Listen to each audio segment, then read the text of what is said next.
Class education চ্যানেলে স্বাগত জানিয়ে সেই নতুন পর্ব আবার শুরু করতে চলেছি। তো আজকের পর্বে তোমাদের জন্য কোন বিষয় থাকছে সেই বিষয়টা তোমরা থাম্বনেল দেখে হয়তো বুঝেছো, তাও আমি একবার বলে দিই। আজকে তোমাদের জন্য থাকছে মাধ্যমিকের অতি গুরুত্বপূর্ণ ইতিহাসের ম্যাপ পয়েন্টিং। ভারতের মানচিত্রে তোমাদের যে ম্যাপ পয়েন্টিং করতে হয় ইতিহাস বিষয়ের ওপরে, এই বিষয়ক তোমাদের অনেকের অনেক ডিমান্ড ছিল, অনেকেই কমেন্টে জানিয়েছিলে যে তোমাদের এটা করে দেওয়ার জন্য ম্যাপ পয়েন্টিংটা। তোমাদেরই অনুরোধে সেই বিষয়ের ওপরেই আজকের এই ছোট্ট উপস্থাপনা। তাই গুরুত্ব বুঝে নিয়ে আসা মাত্র হাতে গোনা কয়েকটার কথা তোমাদের আজকের পর্বে বলবো, যেগুলো কিন্তু তোমাদের বোর্ড এক্সামের ক্ষেত্রে যথেষ্ট গুরুত্বপূর্ণ। তাই অবশ্যই মনোযোগ সহকারে দেখে নাও এবং বুঝে নাও কিভাবে তোমাকে ম্যাপ পয়েন্টিংটা করতে হবে। সময় নষ্ট একেবারেই না করে চলো সরাসরি আমরা সেইগুলোই এখন দেখে নিই।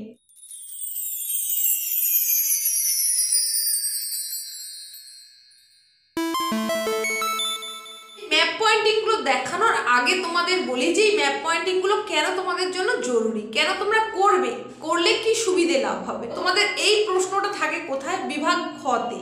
খ বিভাগে সেখানে তোমাদের জন্য কি থাকে দেখো, খ বিভাগ মানে সেটা হচ্ছে 2-এর দাগ। এই যে 2-এর দাগ, এই 2-এর দাগে তোমাকে মোট প্রশ্নের উত্তর দিতে হবে 16টা। এইবার এই 2-এর দাগে উপবিভাগ থাকে আবার 5টা, মানে 2-এর দাগ তার উপবিভাগ 2.1, 2.2 করে, এই যে আমি এখানে দেখিয়েছি দেখো 5টি উপবিভাগ থাকে, 2.1, 2.2, 2.3, 2.4, 2.5, 5টা উপবিভাগ থাকে। আর এই যে 5টা উপবিভাগের কথা বলছি, প্রত্যেকটা উপবিভাগে আবার প্রশ্ন থাকে 4টে করে, মানে 2-এর দাগের প্রথম উপবিভাগ তার 4টে প্রশ্ন। আবার তাহলে 2-এর দাগের দ্বিতীয় উপবিভাগ মানে হয়ে গেল 2.2, সেখানে আবার 4টে প্রশ্ন। তাহলে দেখো 1, 2, 3, 4, এইভাবে আবার 2.3, 2.4, 2.5, 5টা উপবিভাগ হয়ে গেল, তার প্রত্যেকটার 1, 2, 3, 4 করে এইভাবে প্রশ্ন থাকবে।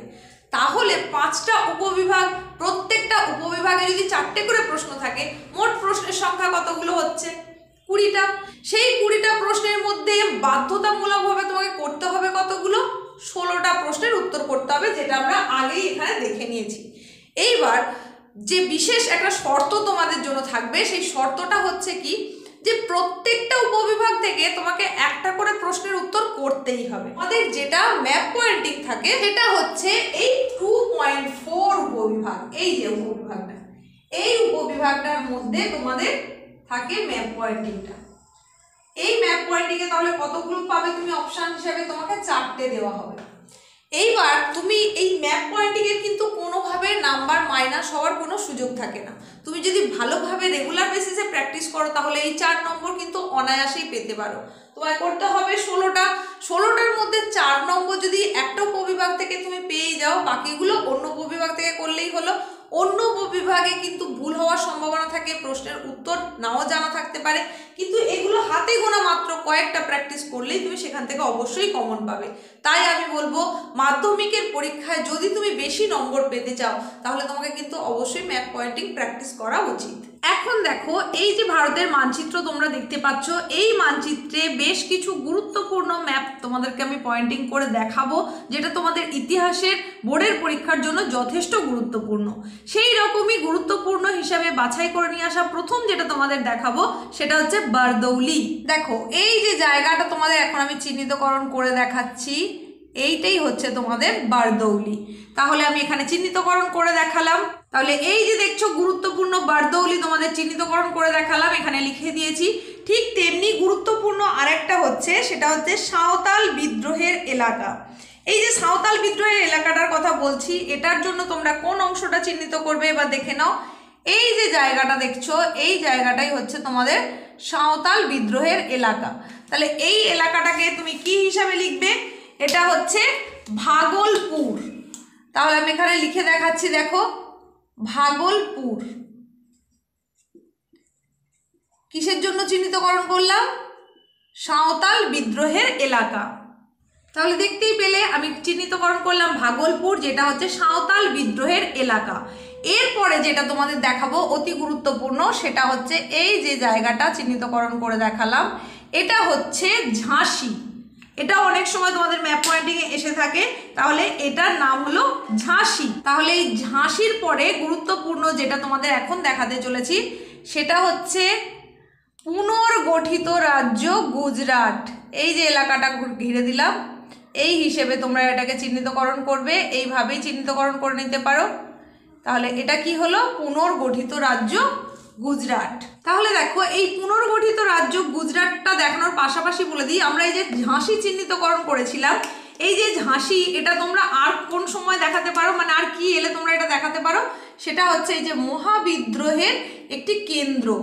এটাও যদি তোমাদের এসে থাকে মহাবিদ্রোহের একটি কেন্দ্র, তাহলে তুমি এই এলাকাটা চিহ্নিতকরণ করবে, যেটার নাম কিনা ঝাঁসি। এইবার দেখো এর পরে যে অংশটা তোমাদের এখানে চিহ্নিতকরণ করে দেখাচ্ছি, এটা হচ্ছে মাদ্রাজ। তাহলে তুমি এখানটা লিখে দিতে পারো মাদ্রাজ বলে। এটাও অনেক সময় এসে থাকে টেস্ট পেপারের অধিকাংশ পেজেই কিন্তু এটা এসেছে। তাহলে এটা হচ্ছে মাদ্রাজ, এই গেল এলাকাটা। এখন চিহ্নিতকরণে যেটা তোমাদের করে দেখাচ্ছি, এটা হচ্ছে মহাবিদ্রোহের অন্যতম কেন্দ্র। মহাবিদ্রোহের অন্যতম কেন্দ্র, গেস করো তাহলে জায়গাটা কি হতে পারে বলো? এটা হচ্ছে মিরাট, মহাবিদ্রোহের অন্যতম কেন্দ্র মিরাট। আর এরপরে এই যে জায়গাটা চিহ্নিতকরণ করছি, এটা হচ্ছে নৌ বিদ্রোহের অন্যতম ঘাঁটি। নৌ বিদ্রোহের অন্যতম ঘাঁটি কি সেটা? সেটা হচ্ছে বোম্বাই। দেখো তাহলে এখানে দেখালাম বোম্বাই, যেটা কিনা নৌ বিদ্রোহের অন্যতম ঘাঁটি। এরপরে যেটা দেখাবো সেটা হচ্ছে অন্যতম গুরুত্বপূর্ণ একটা অংশ, এই যে জায়গাটা চিহ্নিতকরণ করে দিলাম, এই যে জায়গাটা, এটা তাহলে তোমরা কি হিসাবে চিহ্নিতকরণ করবে? এটা হচ্ছে কলকাতা। এটাও কিন্তু অনেক পেজে এসেছে টেস্ট পেপারে, সুতরাং বুঝতেই পারছো এটাও যথেষ্ট গুরুত্বপূর্ণ তোমাদের বোর্ডের পরীক্ষার জন্য। তাহলে আরও একবার দেখে নাও গুরুত্বের নিরিখে তোমাদের জন্য বেছে নিয়ে আসা এই যে ম্যাপ পয়েন্টিংগুলো, এটা কিন্তু ভেরি ভেরি ইম্পর্টেন্ট। এই যে তোমাদের বারদৌলিটা দেখিয়েছি, এটা কিন্তু ভেরি ভেরি ইম্পর্টেন্ট। এটা কিন্তু অনেক পেজে এসেছে, তোমরা খুব ভালো করে দেখে রাখবে। বারদৌলিটা অনেকগুলো পেজে দেখলাম, মানে বহু স্কুলে এসেছে, সুতরাং ততটাই গুরুত্বপূর্ণ। আর দেখিয়েছি পুনর্গঠিত রাজ্য গুজরাট। গুরুত্বের নিরিখে বেছে নিয়ে আসা তোমাদের জন্য গুরুত্বপূর্ণ ইতিহাসের ম্যাপ পয়েন্টিংগুলো আজকের এই পর্বে দেখিয়ে দিলাম। পর্বটা তোমাদের কেমন লাগলো অবশ্যই কমেন্টে জানিও।